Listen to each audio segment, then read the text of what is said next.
All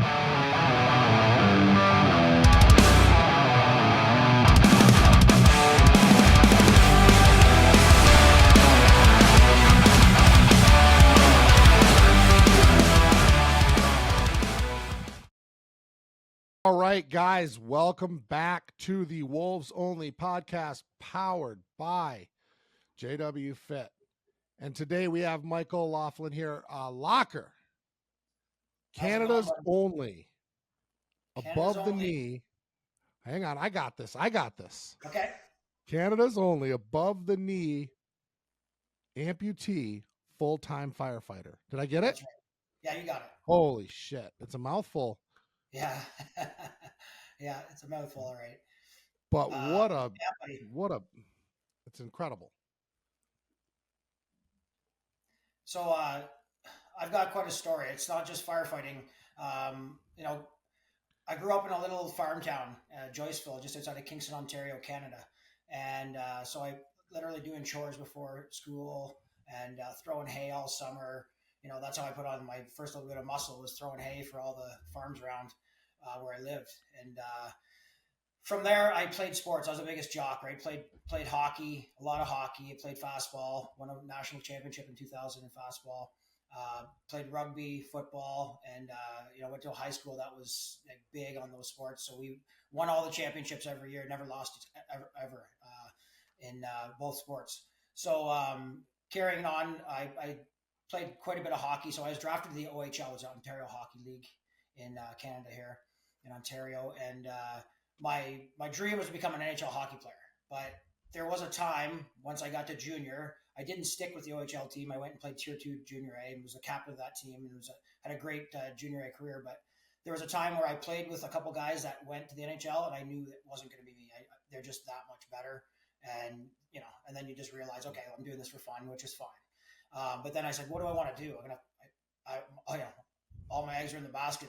I was going to be an NHL hockey player. So what am I going to do? So I decided I want to be a firefighter. And the reason why is firefighting is so close to being a hockey player. So why is that? Is it just the adrenaline, the intensity?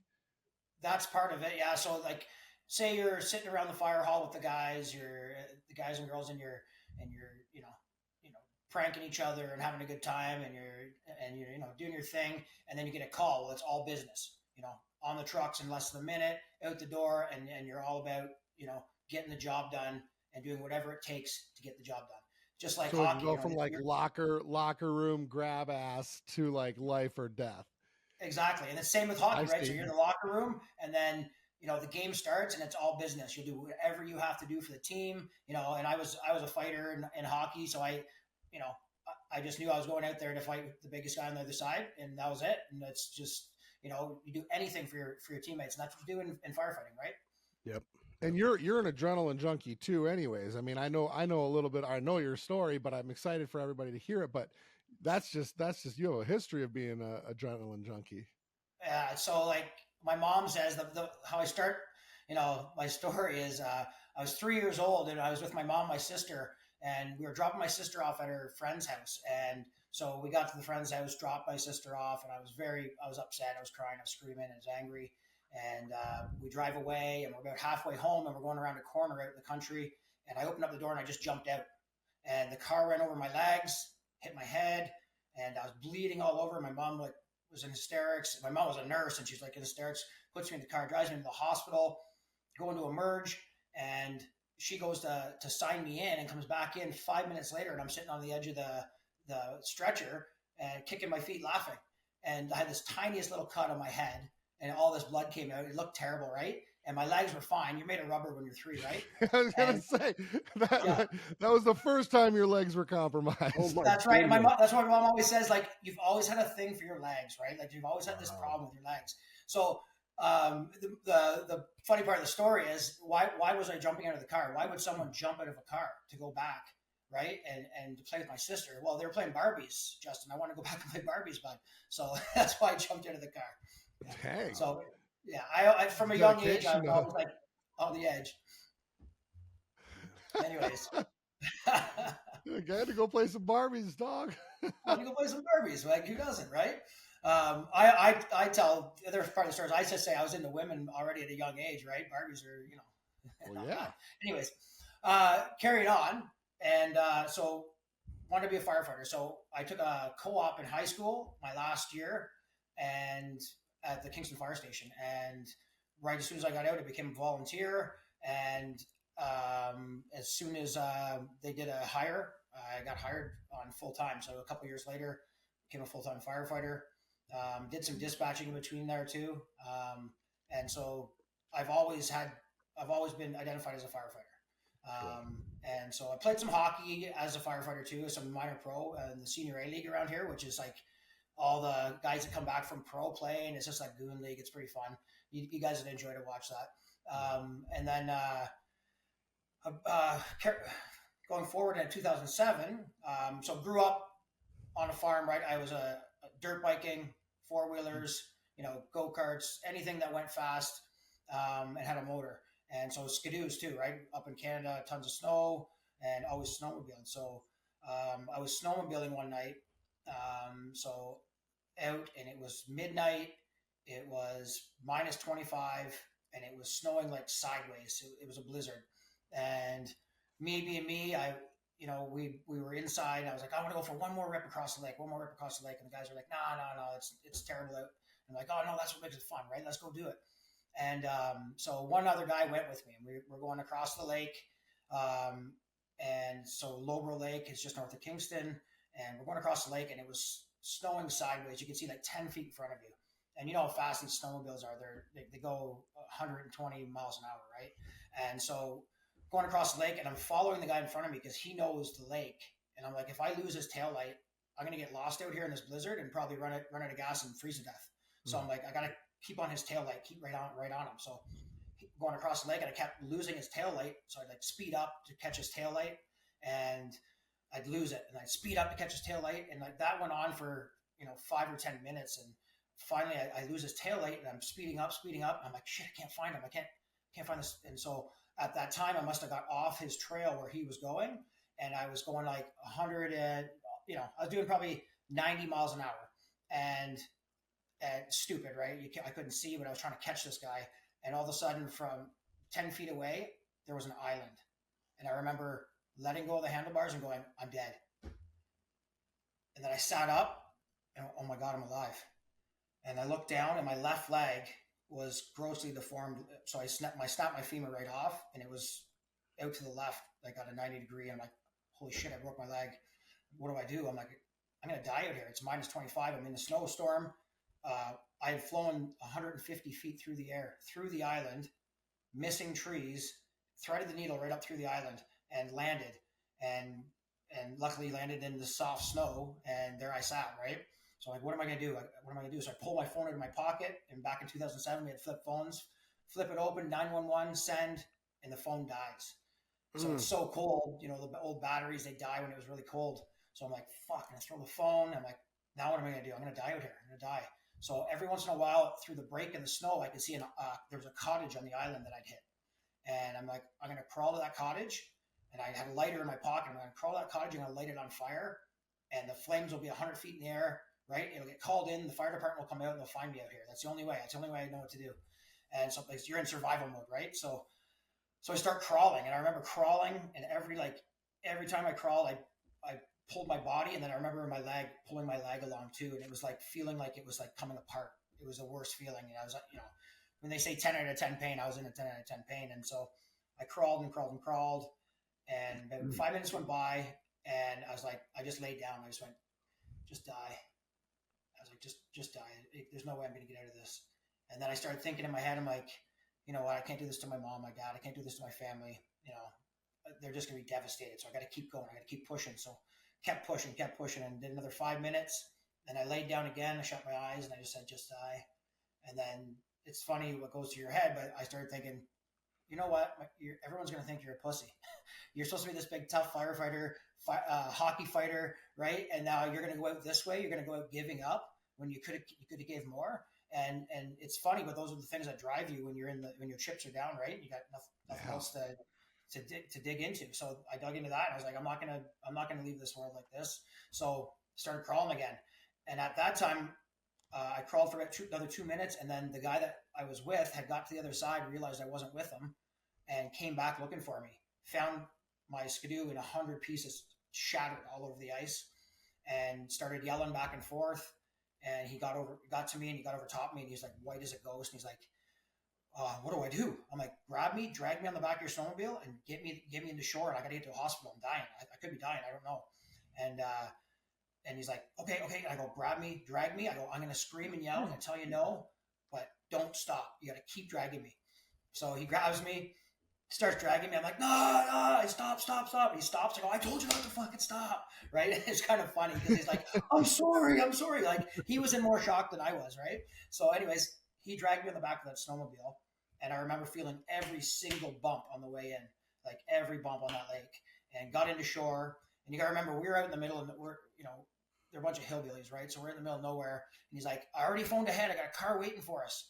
So I'm like, perfect. It's going to save some time, right? So we get there, get to the shore, and what's waiting for me? A jacked up Ford truck, like, a 12-inch on it, mud tires. And I'm like, how am I going to, the floorboards are like above my head. I'm like, how am I going to get into that, dude? They're trying to lift me into this truck. My legs coming apart. And I'm like, God, this isn't working. Only in the hillbillies would think of this, right? He's like, I'm sorry, dude, I never thought of that, right? So jumps in the truck, peels off, comes back with the car like 5 minutes later. So another 5 minutes of waiting. And at that time, I took my pocket knife and I cut my snowmobile suit off. I had jeans on underneath, and my leg was swelling so much that my jeans were tearing at the seams. You know how tough a jean seam must be. Well, it was starting to tear. That's how big my leg was swelling, like the force of it. So got in the car, got driven into the hospital.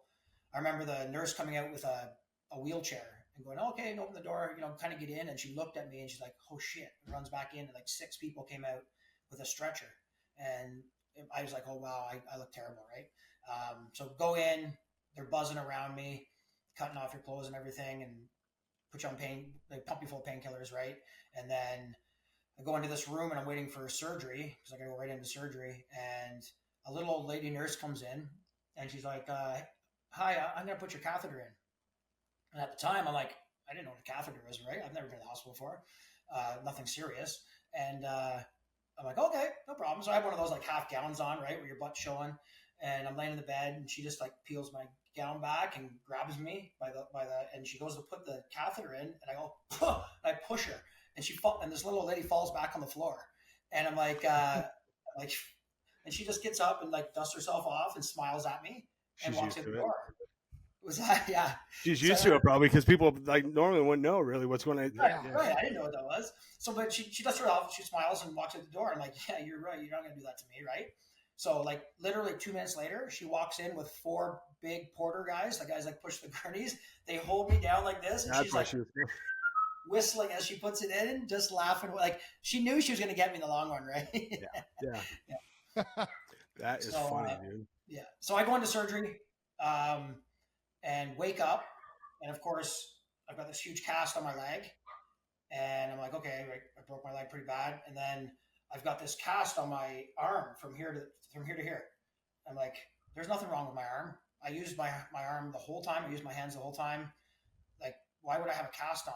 And so the doctor comes in. He's like, yeah, you broke your tibia, your fibia, you broke your kneecap off, you broke your knee in half, you shattered 6 inches of your femur, you broke 2 ribs. And he said he had a compound fracture of your ulna sticking out through your forearm. I'm like, what? He's like, I'm like, that couldn't happen. He's like, yeah. He goes, you're in so much pain. You must not have, with your leg, you just didn't notice. He goes, it happens all the time, right? So your brain, it just shuts that pain off and goes to what's the most painful, right? It's like when your body's trying to fight something or heal, it's going to heal what it needs to first, right? So it's pretty incredible that I didn't have a clue that happened. Yeah. So being a firefighter, I was like, shit, I'm probably gonna lose my job. How am I gonna do this? So, but I was 26 years old, and I'm like, I was in good shape when that happened, and I'm like, I'm not gonna let this beat me. So I remember the first time they came in for physio, so I had to wait quite a while till my leg healed up, and then the first day for physio, it was like, you need to stand up, and I was like 30 days laying in a bed not moving.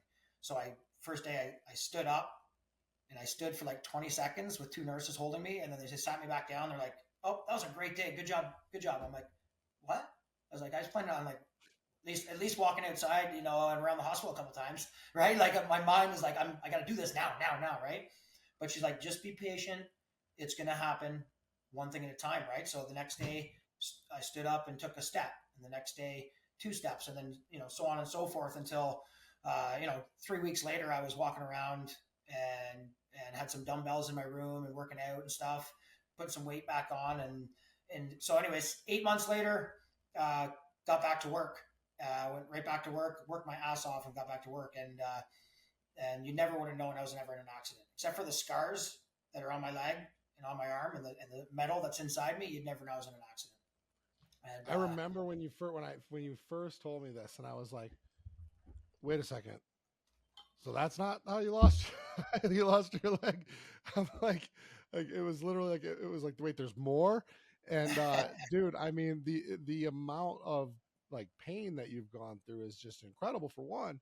But like, it's like this mindset of just, this is what I was dealt. Let's just keep going.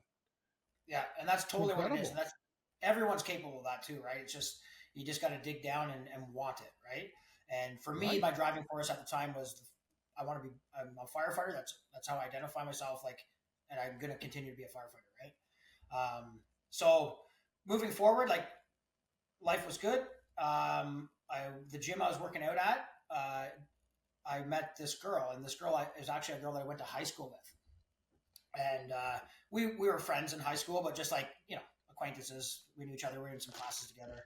But I was like, wow, this is a beautiful girl. And so one thing led to another, and I asked her out on a date, and we started dating, and things went great. And 4 years later, we live together. We have a place on Dog Lake, beautiful lake up here in Canada.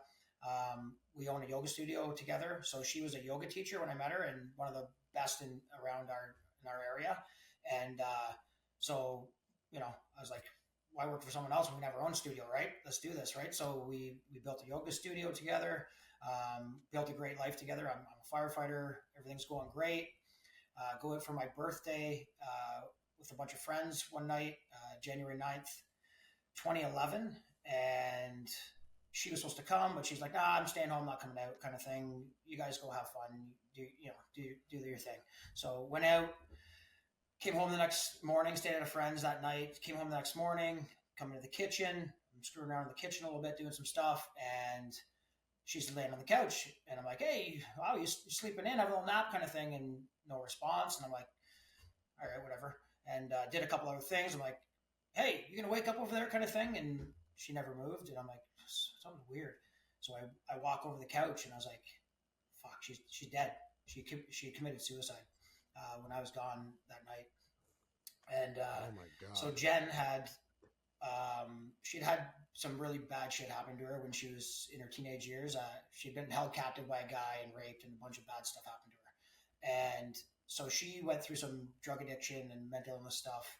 And her out that she found was yoga. And so she kind of healed herself with yoga. And when I met her, like, I knew about this past, but I thought she was containing and keeping her eye on it and doing a good job. And we didn't really talk about it much because things were good. Meanwhile, she was suffering at the highest level, and I didn't know, her family didn't know. Obviously we didn't know, or we would have done something about it. And like at the time though, when that happens to someone, you blame yourself, right? And because you just don't realize it. It takes a little while to get that clarification to yourself, like that it's not your fault. If you could have stopped her, you would have, right? Yeah. So it took me a while. It's not, but real quick, let's just back up real quick, because what you were saying was, that she was using yoga to kind of heal herself or to cope, right? That was like, and a lot of people do that. Yoga is very common, retreats, and they talk about that a lot in the program that I work, but like, a lot of people look for something to fill that void, whether it's yoga, whether it's like extensive self-help books, things like that. But very rarely do those things really, like, they're good supplemental coping mechanisms. right? Right. But it's very hard to fill a void especially that type of trauma Right. with ancillary hobbies, right? I mean, we a lot of us talk about like how we found fitness and how fitness is what kept us sober, or fitness is what got us through the hard times, the breakups, things like that. But what happens when trauma happens again? Right. Do you really have the tools to cope just off of ancillary hobbies? And that's where this story goes now. Is for me, um, you know, I got through that first accident, and then all of a sudden, life's good again. I get hit by this, and so we're backing up a little bit. When I got into the hospital in 2007, doctors were prescribing painkillers by the hundreds, right? It wasn't a big deal. It was like, yep, what do you need? Here it is. So I walked out of there on 8 Percocets a day. And then it just kept going up and up and up for those 4 years. And I just took them to function, and I did everything normal. Like I wasn't whacked out or anything, but just went on with my life. And so when I met Jen, I went on a program to get off painkillers, and ended successfully. Yeah. And so after Jen died, were you abusing them, or that was just what you were prescribed? Well, no. I was prescribed them and then started abusing them as my tolerance went up. I went above and beyond till the doctor prescribed me more and more and more, and then I was buying some on top of that, right? Yeah. Yeah. And then went on a program to get off it, got off it, and things were good. When Jen died, I immediately folded and went right back to painkillers.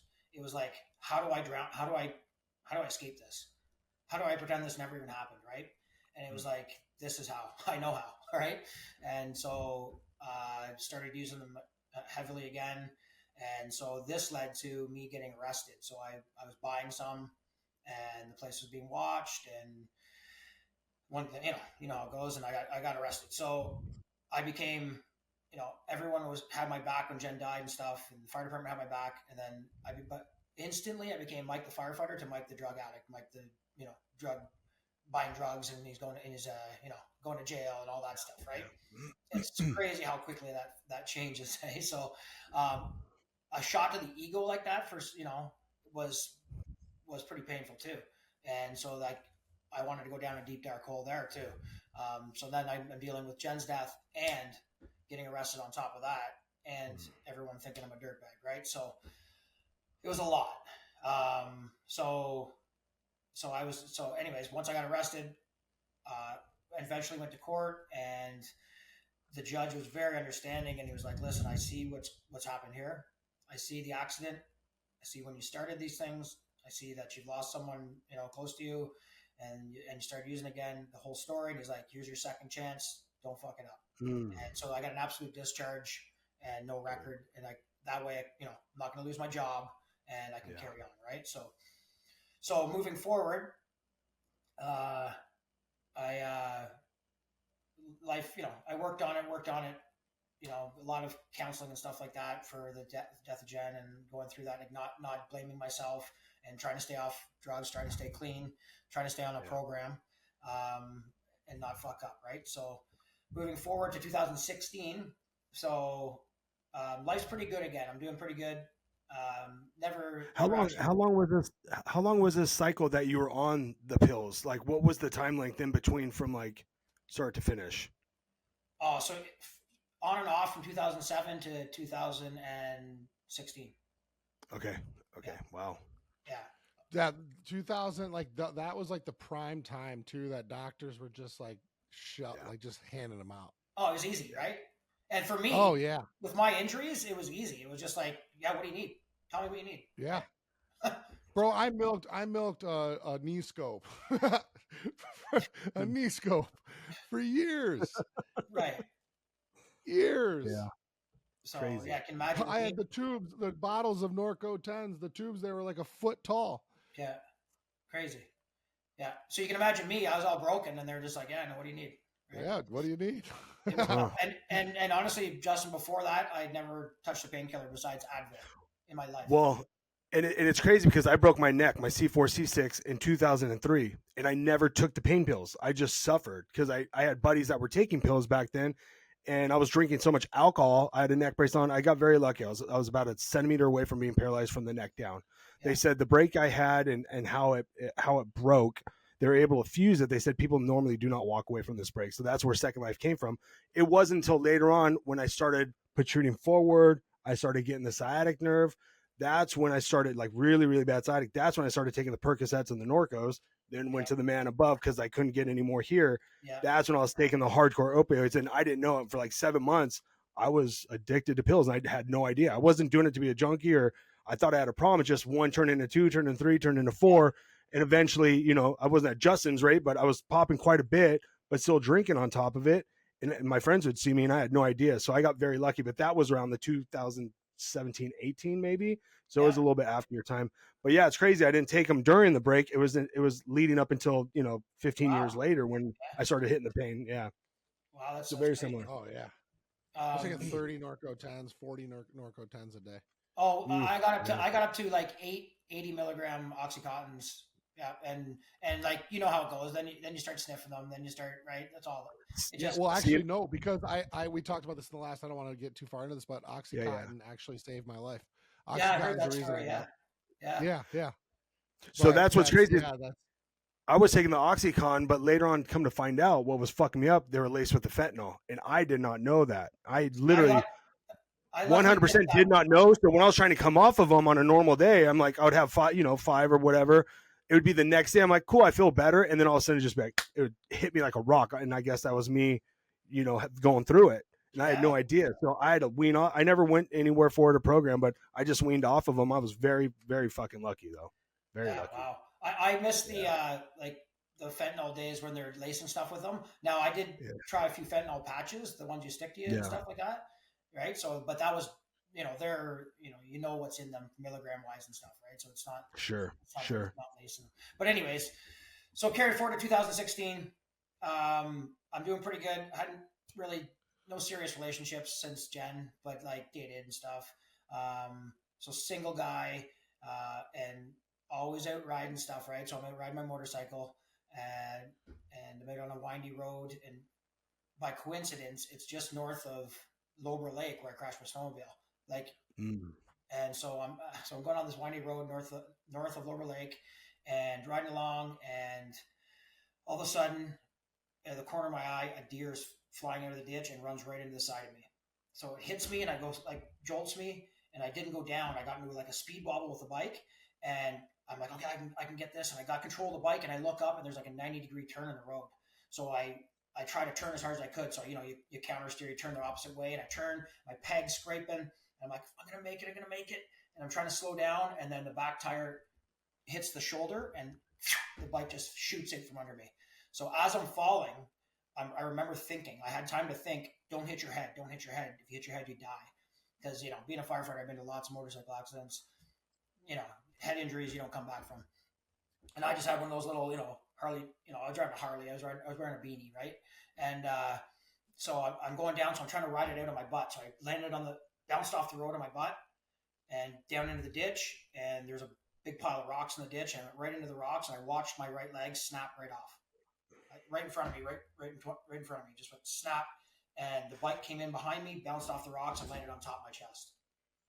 I'm like, holy fuck, I did it again. I just did it again. I'm in this situation again. And, but I didn't really think about it too much. I'm like, what do I got to do? What do I got to do to survive? Right. And so the bike's on top of me, and I was a pretty strong guy, like bench press 350 for 4 or something like that, like pretty strong. But this is an 850 pound Harley.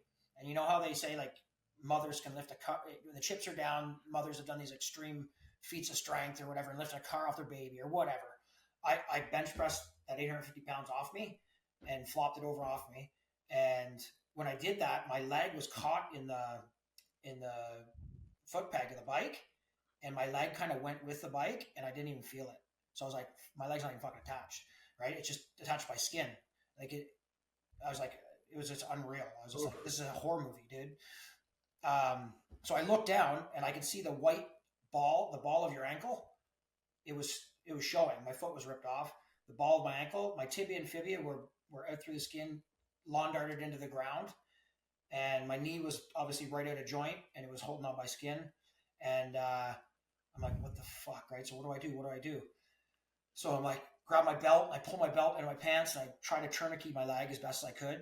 Like being a firefighter, I know that probably not going to get a great tourniquet on it, but I can get maybe stop some blood flow. So I just like you can't even explain the pain I was in, but I just reefed on it as hard as I could and tied it off. And I'm like, what's next? What's next? I'm like, gotta get someone coming for me in case I pass out, right? So I remember shaking so bad trying to get my phone out of my pocket, and I had jeans on, and I get my phone out. I'm like, I probably got one shot at dialing this number. And I'm like, instead of dialing 911 and getting like 2 transfers to, they go police, fire, ambulance, and then they transfer you. I'm gonna call right to my fire dispatch because I know them and I know they'll send someone right now. So I dialed the number and I got it on the first shot. I was shaking so bad I couldn't believe I got the number. And so I phone, and they're like, oh, it just comes through. It says Mike Laughlin on their end. So they're like, oh, hey, Mike, how's it going? I'm like, I'm fucking dying in a ditch, North Shore Road.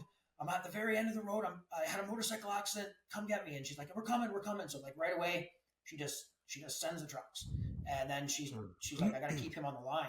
But like fire dispatchers aren't 911 dispatchers. They keep you on the line and talk to you. Fire dispatchers just usually take it from 911 and send a truck, and that's her job, right? But she like went above and beyond, and she actually won a medal for what she did. Kept me on the line the whole time. So I remember putting my phone on speaker and setting it on the ground, and so I could hear her. And I'm like, what do I got to do here? And as I was sitting there, a car flies by. I'm like, didn't see me. Down the ditch, it didn't see me. So I'm like, what do I got to do to stop this next car? It could be save my life. So I'm grabbing motorcycle parts that are down in the ditch, and I'm tossing them up on the road. And I remember like unclipping my helmet and throwing it up in the middle of the road. Like they're going to stop now. They can't go by that, right? And then sure enough, a car comes along and stops. And I'm like, and this little old lady gets out of the car and walks over. And I'm like, she's going to take one look at this and be like, puke and fucking in her car. Yeah, I'm out. Yeah, I'm out. And so, she walks down the ditch, and she gets down there and she puts her arms around me, and she's like, "You're gonna be okay." And sorry, it chokes me up every time, because this day and age, people don't do that. People drive by, they see someone on the sidewalk passed out, they walk by, right? People see an accident, they just they put on their blinker and they go around it and they keep going. And like, I needed her at that moment. Like, I needed someone to give me some encouragement, or just like to know I wasn't there alone, because I thought I was dying, right? The whole time I thought I was dying. So I thought eventually the lights are going out and it's over, right? And but she didn't, it didn't bother her one bit. And and so my mom actually tracked her down, and we were able to thank her for what she did. And we thought for sure it was like a retired nurse or someone, right? Like someone that has seen this stuff before. Meanwhile, it was a teacher, retired teacher. Oh, wow. So it just, I like to tell everybody like that, honestly, like don't walk by, don't drive by, stop. You might be what that person needs at that moment to survive. Oh, yeah. And she was mine. So it was 17 minutes till the first fire truck showed up. So 17 minutes I laid in that ditch. And it's funny, like some of the things I thought about was like, what if I was a soldier, right? And I was blown up. I could be laying on this field for 2 hours, 3 hours before I got out of here. Toughen up, suck it up. You can make this. You can do this. The stuff that was going through my head, right, was like, I was just digging for anything that was going to help me. And like, same kind of things went through my head. I'm not going to die. I'm not going to die. I'm not going to do this to my family, and I did this before. I can do this again, kind of thing, right? And so I hung on, and the firefighters got there, and then I was like full relief once the first fire truck got there. And I actually knew the firefighter, and he's like, I got you, buddy. I got you, kind of thing. And it chokes me up a little bit about him too, because he had some PTSD from seeing me in the ditch. Because it was like, it's one thing that we deal with people every day, right? But we don't know them, right? But when it's someone you know and they're fucked up real bad, it sucks, right? Anyway, so they packaged me up, got me in the ambulance, and here's not the funny part, but it's kind of funny, because we're on the way into the hospital and I can feel every bump, like everything hurts, and they're pumping me full of painkillers and they're not doing anything, right? And the paramedic's like, man, like this guy's we put everything in this guy and it's not even touching him. And he's like, have you have you had some problems before? I'm like, oh yeah. Yeah. And he's like, man, I can't give you legally. I can't give you anymore. Like, you're juiced. I'm like, I get it, man. I get it. Yeah. So I suffered that whole way in, 25 minutes from the country out there, full, like doing 160 kilometers an hour all the way in, like they were booking it. And get to the hospital and they back me up to the emergency. The door is open and there's a bunch of my fire department personnel standing there waiting for me.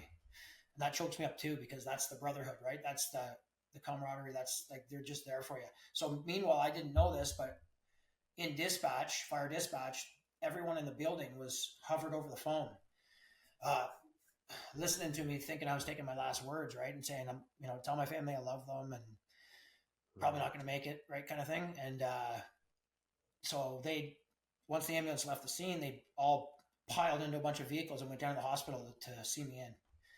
And man, that it just lifted me up. Like the chief at the time leaned over and he's like, Mike, no matter what, you'll still have your job no matter what happens. Mm-hmm. And like, I was a single guy. All I had was the fire department, right? Like I had lost Jen and stuff and like hadn't really recovered from that completely. And like all I identified was a firefighter. And like now my leg's ripped off. I'm definitely fucked. It isn't happening anymore, right? So I'm like, so when he did that, it was huge. It was awesome. And so they wheel me in, and then it's just buzzing. Like there's 40 people. You're just like, you're at their mercy, and they're jamming tubes in you and pumping you full of stuff. And I had like 10 IVs, and like it's crazy, right? And and they put more painkillers in. I mean, they were trying stuff like ketamine and like obviously like fentanyl and stuff like that, higher power stuff they don't give on the road, right? And it wasn't touching much either for the pain. It was fucking me up, but it wasn't touching the pain. So the doctor leans over and he's like, Mike, we got to put you in a coma. And I remember begging him. I'm like, put me in a coma. Please put me in a coma. I was just like, it was 2 hours of the highest suffering you can do, right? My leg was torn off. And so there's more reason why I was in pain coming up here, but so I was just like begging him. I was like, put me in a coma. So they put me in a coma. So I was in a coma for 8 days. And during that time, it felt like 5 minutes. It felt like I had died. I thought I had died. So in my head, I accepted I had died. It was weird, but I was hearing like all these clicking noises and like a computer screen shutting off. And then all of a sudden I wake up. It felt like 5 minutes. But when I wake up, I'm choking and they're pulling the big tube out of your mouth. Right? I did that too. They intubate with, and then so I'm choking on it, and then I stop choking, and I open my eyes, and there's my mom. She's like, honey, you're alive. It's okay. You're alive. She goes, but don't move. And I realize that I'm strapped to the bed, and I got a big neck brace on, and I can just kind of see just down, like I'm trying to see down, but without moving my head because I have a neck brace on, and my leg is reattached to my body in this big halo. And I'm like, holy fuck, it's a lot going on here, right? And my mom was like, don't move. We've tried to wake you up for a couple days now, but some people get violent when they get woken up, right?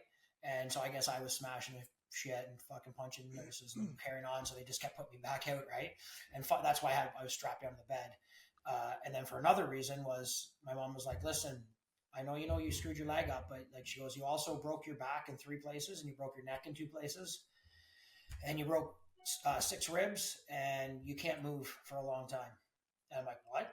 I'm like, I was in that ditch doing all kinds of stuff, right? Like I was throwing bike parts up. I was tourniqueting my leg. I was doing all kinds. I'm like, how is it possible you can do that with a broken neck in 2 spots and a broken back in 3 spots? And it's just again, it's crazy what the human body can do, right? And overcome when you need to and when you want to. So they put 2 12-inch rods in my spine, along my spine, and drilled in 8 great big titanium screws to hold it together. Yeah, fused it, right? And then my back. Which part of the back was broke? The lower, so L2, 3, 4. Okay. Yeah. Do you still have the titanium? Do you still have titanium in there? No, that's a whole nother story. But I was doing deadlifts. I was doing deadlifts about a year later in the gym, and I snapped 3 of the screws right off. And I had to walk at a 90 degree for 2 weeks until I could get in for surgery. And they Yeah, Wow. and they took them out, and it was fused, and it was fine. And I don't have anything in there now. Just I have a couple pieces of screw that they couldn't get out, but that's it. Wow.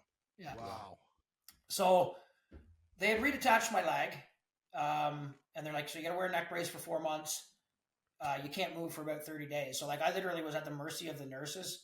30 days, I lay there like a baby. I had to shit the bed, like you couldn't move. So you have to shit the bed. You get rolled over. You get wiped up like a baby, and it's the most humiliating thing you can possibly do. And just to make yourself shit laying down in a bed alone is the toughest thing, right? Anyways, but like you're at the mercy of the nurse, and they do everything for you, and that's like, I mean, it just I have so much respect for nurses and what they do. I wouldn't be here if it wasn't for them. And then the doctors that put me back together. So they put my leg back together, put all the bones and stuff back together. But because my bones were snapped off and stuck in the ground, there was dirt all up in them. So they tried flushing all the dirt out, and it was getting infected inside. So it was killing me. Like over the 3 days I had my leg reattached, it felt like it was killing me. I was like turning gray. It was your body sends all its power to try to heal what's wrong, right? No matter what you do to yourself. Well, it was sending it all to there, and it was losing. So the doctor came in after 3 days and was like, Mike, and I knew this. I knew what was going on because they'd come in every day and they would test for blood flow. And it was like, you'd hear thump, thump, thump, thump on your good leg. And then he would go over to the other leg and look for like a thump, thump. And there was nothing. So I knew what was going on, but I was like still hopeful, right? But then he came in 3 days later. He's like, we're going to have to amputate your leg. So they tried doing it below the knee. And I had a day with that. And then he's like, your knee's never going to work. It's just going to be a stationary locked out device. He's like, with prosthetics these days, you got a better chance of getting your life back if you get rid of that knee. I'm like, do it. Let's do that too. Right. So got rid of the knee. And then I remember when I was told that I was losing my leg, I cried for about an hour with my family. And then I was like, fuck this. I go, I can't change this. I can't change what's happening. It's happening whether I like it or not. I go, Dad, and my dad was sitting there. I'm like, Dad, give me that iPad. I go, Google what the best prosthetic leg in the world is, and that's the one I want. And he's like, okay. And so we Googled it, and it was the Autobot X3, and it was like made for like military guys, like these savage operators that have gone back to duty and stuff. Like they're bulletproof, waterproof, sandproof, everything. I'm like, that's the one. That's the one I need to be a firefighter. And then he's like, what? I'm like, no, I'm going back to firefighting. And this was an hour after I lost my leg, an hour after I found out I was losing my leg. And I was like, I just don't know why I went right into that mode again, but that's just all I know, right? It's just don't give up. This is what we're being dealt. So how do we get around it? So yeah, I do. And I've had 3 of those legs so far. I've got 3 of them right now, 3 of those Autobot X3 legs. So it was a long recovery, man. A lot of healing, a lot of laying around doing nothing for a while. And then that day came when it was like, today's the day you're going to take one step. And so when the doctor was like, today you're taking one step and I want you to do like 3 curls, right? Well, I would do that in front of the physiotherapist. Physiotherapist would leave the room. I'd be like, fuck that. I'd be like 100 steps, 300 curls, right? Like push-ups. So I was like crushing it, right? I was doing everything the doctor told me not to. But like, some of us can get away with that. And some people just want to follow the rules and don't want to go above and beyond. But you know how that is. That's with training. Some people just want to go to the gym and just do their reps. Or some people want to do it until it hurts so bad they fucking drop the weights, right? And so like that's me. And I was just like, I'm gonna keep going. So I went back to work on light duties, like in a wheelchair, like after 4 months because I missed the boys and I missed doing stuff. So I had an office job for a bit. And then once I got a leg, I started training my ass off and getting in shape, and got to the point where I was like, all right, let's do some fireground stuff. So my guys at work obviously were like, yeah, let's do this, right? So started training at the fireground and like, doing scenarios that I'm like, think I'm going to have to do to get back on the job. And then finally the chief comes to me. He's like, I heard you've been training. I'm like, yeah, I'm coming back. He's like, fuck yeah, you're coming back. And he goes, all you got to do is pass the physical test that you did to get on here. And he goes, you've got your job. He goes, I'm not going to hold you back from that. And he's like, I realize this has never been done before. And at the time, it had never been done before anywhere in the world. Yeah.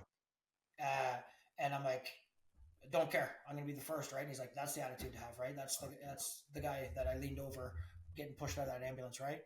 And so trained my butt off, did the test, and I actually beat some of the times of two-legged people on the test.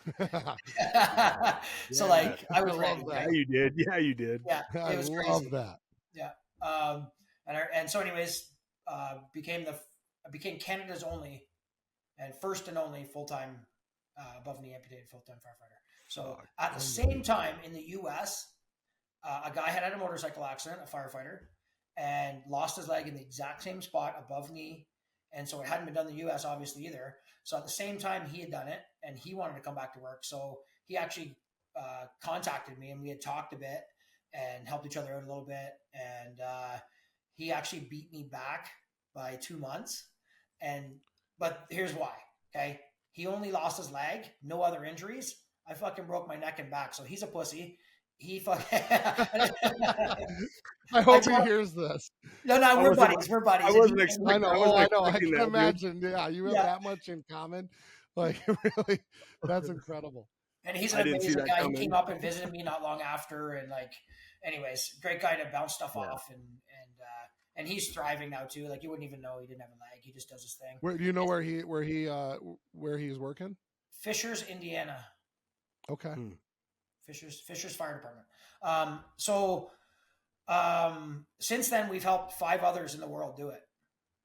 So there's a few of us now. It's obviously it's not easy, right? It's very hard, obviously, but it's just if you want it bad enough. Now when you say help, what is that in detail? So I got contacted by a guy that's lost his leg is a firefighter or wants to be one. He's like, how do I do it?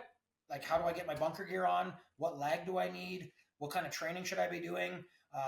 What did you have to pass to get on? And so like he can, tell his fire department, this is what they did, and they can bounce stuff off each other. And then, also the guys that build my legs and sockets, they've talked back and forth. Like, how do I build a leg for this guy? Because at the time it had never been done. So my guy's a young guy and he loved the challenge. So he was like, what do we got to do? Let's do this. So we tried a bunch of different stuff. So you got to be on the truck in less than a minute, right? So we had to figure out something that I could get my fire gear on in less than a minute and out the door. So I have a second leg that's already in my bunker gear and I have a quick release pin. So I pull the quick release pin and I go into the leg that's in my bunker gear and put it on. So I'm just as faster than the other guys. Put it on. Wow, that's cool. I was just going to ask you, do you have to take some sort of test and like be overlooked to see if you can do it in under a minute? I did when I got back. Okay. Well, you guys practice that too, right? We practice that. Yeah.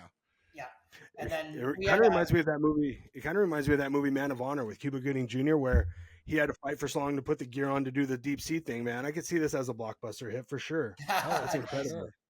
I've actually done it. I did. It was East Grand. I think it was East Grand Rapids when I was younger.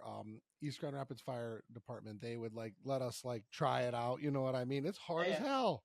Hell yeah. Yeah. It's it's what I've done since I was 19 years old, right? So I mean, sure. Yeah. Right. I don't know if they make the gear big enough for you though, big fella. Oh well, yeah.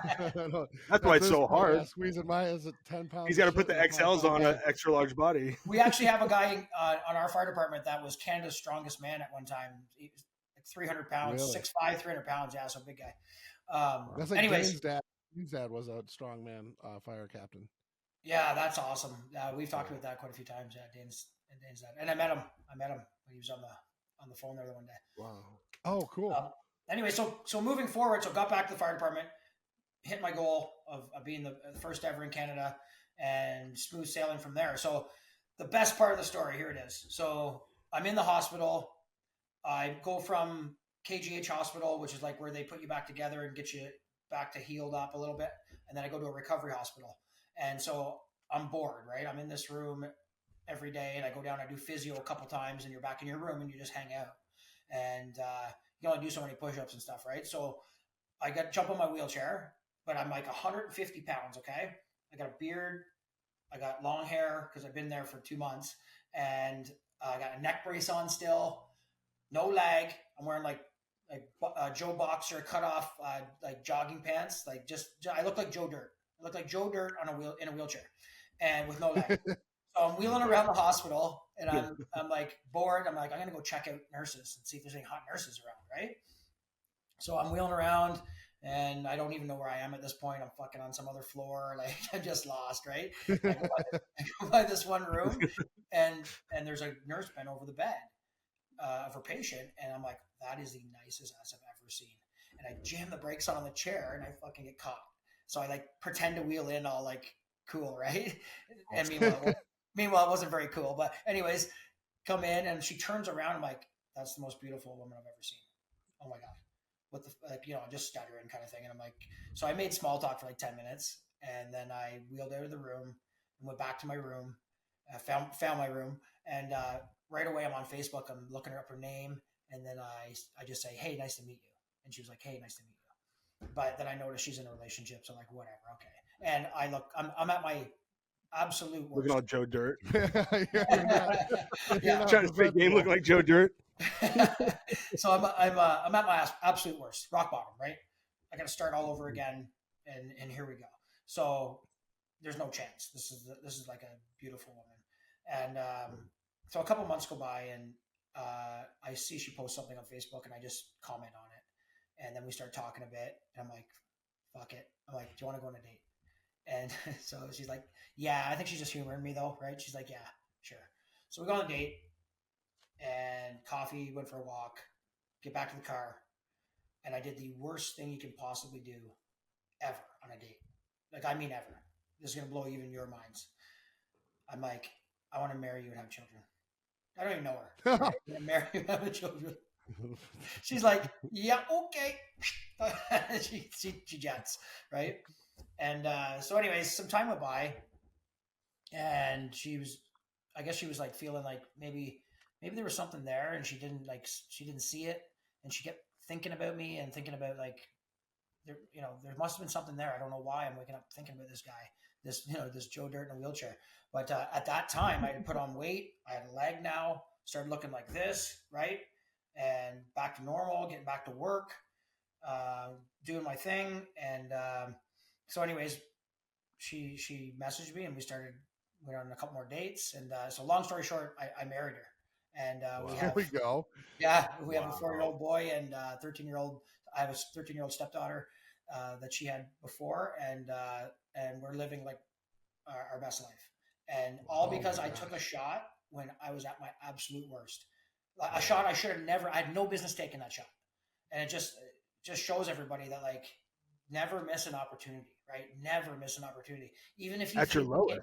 I'm my lowest, man, and even if you think you don't have any chance, just take it anyways. You never know, right?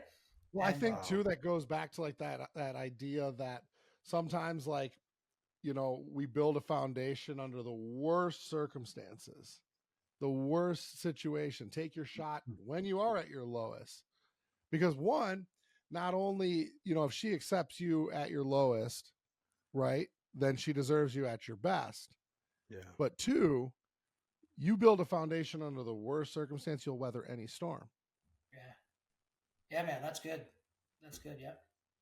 Wow. And I can relate to that because my wife met me when I was in rehab. No way. And she's not in recovery.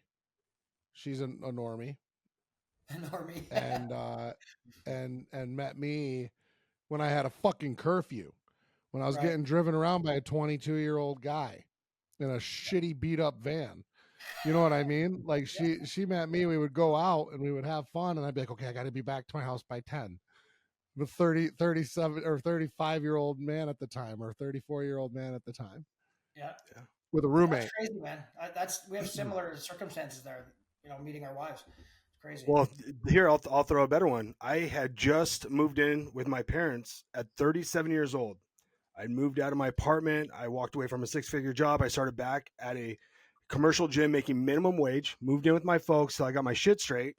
And I'd known my wife since high school, and she just happened to walk into that gym that day to speak to one of her friends, which was my coworker. She's like, Jake, oh my God. And we started dating. Here we are, married. I have a 9-year-old daughter that I had with a previous marriage. She has a 10-year-old daughter with a man I won't mention, but yeah, like literally I was at my lowest. I just got off pills. I was cleaning my act up. I stopped drinking. And literally moved in with my folks for a couple months over Christmas just to go until I got back on my feet, and literally started working at a gym, making minimum wage, building my way up the corporate ladder. And then COVID hit, and I ended up moving in with her within like 3 months. And then now we've got a beautiful life, and I'm sitting here today, like living my dream. So I mean, I was 36 as well when my accident was. I was 36 when I met Ann. So 35, 36, and 37. Isn't that crazy that we rebuilt our lives that late, right? Well, after fighting addiction and broken bones. The late bloomer. Late bloomers, yeah. You should start the late bloomers club, eh? There we go again. We talked about this. Here we go with the bloomers, dude. Is why we're all like there. And I guarantee you, this is going to be a consistent theme on this show. Is how many of us are late bloomers, and I always talk about. I'll take an addict over anyone, and I will tell you this: the late bloomers, because we talked about this yesterday with Dane and with Dane, that most millionaires didn't even start until their late 30s. And, most of the early bloomers are early wash-ups, haydayers. Right. Yeah. How cool. I like to call them Uncle Ricos from Napoleon Dynamite. Yeah. I bet you I could throw a football over them mountains, right? Like, fuck the haydayers and all of that. Yep. The late bloomers are what's going to be taking over this world, because obviously we know that only the broken can heal the broken, right? And there's never been a more profound era of broken individuals. Yeah, absolutely. And that's, for me, it's been 7 years since my accident, and life is good. I've, living my best life. And then I've always known that, all this stuff that's happened to me, I need to use it to help people. And then, so it's always just been there. And I've always been thinking about, I got to do this. And all of a sudden I see JWFIT come on, the ad comes on, and I'm like, this is my time. For some reason, this ad's in front of me for this reason. And that's why I hit you guys up, and like, man, this is my time. Right. And now I'm, getting into helping people that are, helping amputees get back their life, and able-bodied people. And also then my public speaking is, telling my story and helping people. And I'm doing schools, and I'm doing events, and doing conferences. And so like things are going great. And it just took seeing your ad and to give me a kick in the ass and be like, just do it. Cause I might've done this for years and never got a chance. Right. Right. And I want to get to like where you've taken this here in a minute, but there's a question that's like, that I've been thinking about since we talked about the motorcycle accident. And it's something that I was really curious about right away, because I've had the accident impacted my brother physically more than me, but my brother and I were in a terrible accident at one point. My brother, helicopter, rescue, U.S. Coast Guard, the whole deal, and was in the hospital for like 6 months, and in a halo and broken pelvis and all that, and nothing even comparable to what you went through. But still, actually, I mean, he didn't lose a limb, but the outcome, he became, that's pretty bad, man. Yeah, it was brutal. But it was a wave runner accident that we had collided. And really? and yeah, it was really like he was dead in my arms. They had to revive him in the air in the helicopter. Either way,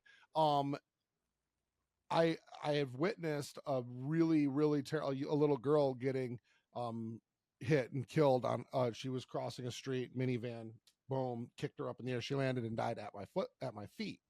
Jeez. And the crazy thing is the trauma that I went through. You would think like that would like just have like been overwhelming, and like, my buddy that was standing next to me, we were smoking a blunt on the sidewalk in front of a park when this happened, and my buddy was like all up in arms, and like I didn't skip a beat. I was like, this is what we need to do, call the police, blah blah blah, or call 911, and because the family, because she like had run in front of the family. Either way, my question that's like burning up is like, after you have gone through all of that yourself, like you were what you typically handle, right? Yeah. Like you were on the other side of your position.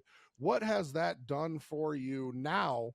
Because you guaranteed you walk into, or you pull up to terrible situations all the time. Your job calls for that, right? Has that given you more of a mental edge now that you've been on the other side of the deal? And I think it's I the guess opposite. I think the reason I survived those situations was because of my training. Because I already was that guy that was calm and cool and just did my job and help people without getting excited. Just did what needed to be done, and that's the way I thought about it. Like when I was laying on the ice or laying in the ditch, I pretended I was a victim that I was helping. And I just went, right, what do I do? What do I do on the job is what I did to myself. And I remember thinking to myself both times, like, if you go into shock, you're going to die, because you go into shock, you're useless. So I'm like, stay on top of it. Just keep pretending it's someone else and you're just working, right? And that's what I did. So it's like, I kind of flipped it there, right? Like it wasn't like, I don't think right. I've changed any. I think I'm still the same that way.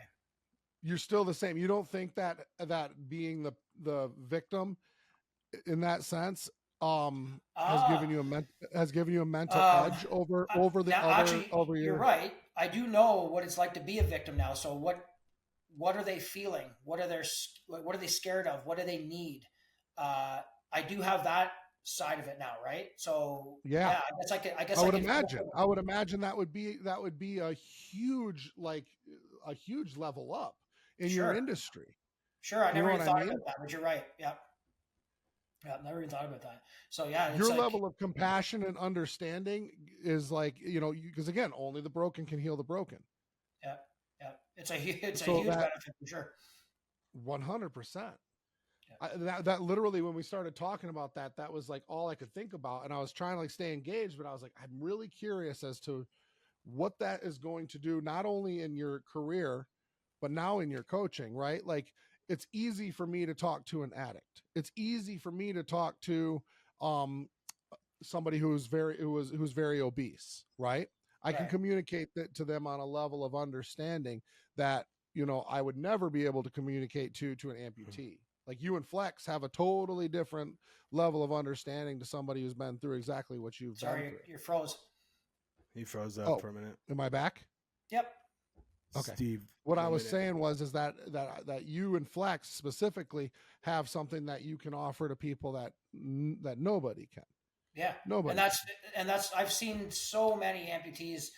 I get called by the hospital once in a while to go down and talk to someone that's just so depressed they just don't want to go on, and literally go down there, sit on the edge of their bed for half an hour, and by the time I leave, they are up on the edge of their bed telling me what they're going to do tomorrow, and like, okay, I'm going to do this, I'm going to do this. Like it literally just takes seeing someone else that, oh, this is possible. I don't need a leg to live and have a great life.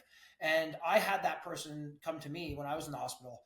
We have a police officer here in town. His name is Jesse Braun, and he's a below knee amputee. And you wouldn't know, this guy's jacked, good looking guy. You would never even know. And he came in when I was in the hospital, and he's like, listen, he goes, all that's going to happen is in the morning, instead of putting on 2 shoes, you're going to put a shoe and a leg on. He goes, otherwise, it's business as usual. He goes, that's it. He goes, just think of it that way. Don't like feel that. sorry for yourself, man. Just put your leg and put your shoe on. Right? I'm like, Yeah, I love yes, that. sir. Right? And he's right. Right? Like, because the way I see it always is like, there's always someone worse off than you. Right? So I just watched a video yesterday of this guy in a third world country, and he's got a crutch duct taped to his stump, and he's moving sandbags to have food on his table, and he's moving sandbags with a crutch, a wooden crutch, duct taped to his leg every day. And I'm like, and I'm worried about my $120,000 prosthetic leg that's computerized and fucking walks for me and does all this stuff. Like, are you kidding me? Right? Like, there's always someone worse off. And right, no, yeah, you got it made to that guy or that guy that was like world famous. He was always in like old 80s movies. He would like push himself on a skateboard around New York City, and he had like was like gone from the waist down, Yeah. He had, like duct tape wrapped on his hands and stuff. Like I've seen that guy. Right? Like that's crazy. But he just took what he had and made the best of it. Right? And that's the other thing too, is like, to me, it's like where, like you said, where do you go from here? Right. And for you to be able to not only show that you can live a normal life, but that you can inspire others once you get there. Right. Yeah. When you can talk to somebody and say, look, like I now go on stage. I inspire people that have been through what I've been through, and that gives hope to people to say, hey, I can actually take this and do something great when I get there. Because obviously there's a road ahead. Yeah. It's a road, but like it's doable for anybody. It's just all mindset. It's just you just gotta want it. Anybody, we're all capable of everything, right? Like whatever we want, and that's just. But that gives you an opportunity to channel that level 5 leader in you to produce more people that can inspire and lead and challenge people and bring people up from the bottom. You have to understand that the footprint that you're leaving, no pun intended,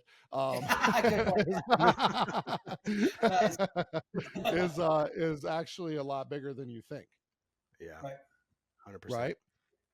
Yeah. Because you could theoretically do exactly what we do in building a community of people that can assist other people in your exact situation or other situations, right? I mean, you've battled it all too. What an opportunity to leave this massive wake behind you of service, compassion, love, and overcoming. It's exciting. Pretty badass. It's pretty thanks, badass. Man. Yeah. And I'm going to.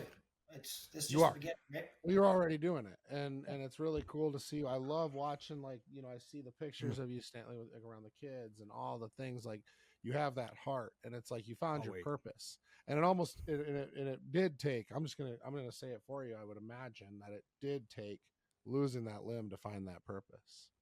But yeah, I think if I didn't lose my limb, I might not even be here. Right? I don't know if right? Like I just have that feeling that that's what was needed to happen in my life, and everything that I went through is got me to this day and gave me this life in front of me. So I wouldn't change it. I get that question all the time. Would you go if you could go back? Would you go back? You keep your leg, right? I'm like, no, not a chance. This is what I was. I wouldn't even ask that question, honestly. And after listening to you and knowing you and getting to know you, I think it's a stupid fucking question. Yeah, 100%. Yeah, but it is a question that people ask. Like, I'm sure it is. I'm sure it is. But it's like, listen to what you've accomplished since. Yeah, and you know, I don't know. Yeah. So Locker, man, I like to ask this question, man. So we don't believe in goals for 2024. You'll hear one of our podcasts. That's my new thing. That, by the way, thank you, Jake. Yeah, we're on fuck goals 2024. Fuck goals. So I'm not going to ask you what your goals are for 2024, but what's in store for you, man? What would you like to accomplish? What is your plan of attack? And what do you want to get after next year? So I really want to ramp up my public speaking, get into some big venues, start speaking in front of large crowds. So there's a few things I've got in my back pocket right now. One of them I can't talk about. I auditioned for something, so we'll see with that. Hell yeah. And then, and then I've got a guy I teamed up with. His platform is Make It a Great Day. His name's Jarrett Robertson. So we've teamed up and we're putting out a show called Untapped 60. And what it is when you think you are out of gas and you think it's over, it's not. You actually have 60% more to give. You've only burned 40% of the tank.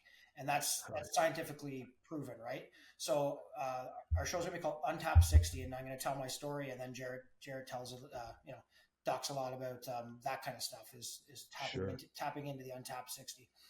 So we've got a show booked for March 3rd at Regent Theatre in Oshawa here in Canada. And so that'll be our first of many, hopefully. And then on top of that, Limb Loss Fitness is starting to grow, and hoping to take on quite a few more clients and give it a quality. I want to give quality over quantity. So 10 or 15 clients and give them everything I got. Yeah, I love that. Well, that's what we preach. And where can they find you at? www.limblossfitness.com is my website, and you can read about it there, and you can sign up there. What's your Instagram handle? Instagram at Firefighter Amp. And look me up. Hell yeah. Bro, I'm so excited to work with you. Every time I see you, you put a smile on my face. I just love your story. It just blows me back every single time. Um, and the last thing I was just thinking was, when people, and again, I just don't want to beat this to death, but when people ask you, would you change anything?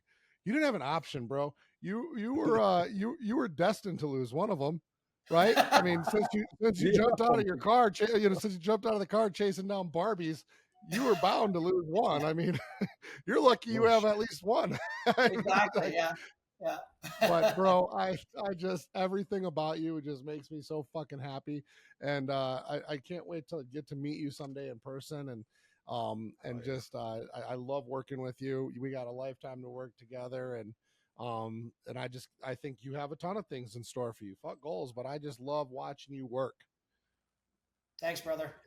Hell yeah. Always. I loved getting to know you a little bit more too, man. It's been coming, so it was everything I wanted. Hell yeah. Awesome. Keep it up, man. Cool. Thanks, boys. All right, guys, that wraps up an episode of the Wolves Only podcast powered by JWFIT. Listen, if you guys like what you heard, make sure you subscribe, make sure you like and comment, help us get our message out there. If you want to work with our team, go ahead and click the link in the description below. Schedule a call with us. We'd love to get you on. We really appreciate you guys listening. And if you have any other questions, you can reach out to us on all forms of social media. Thank you so much.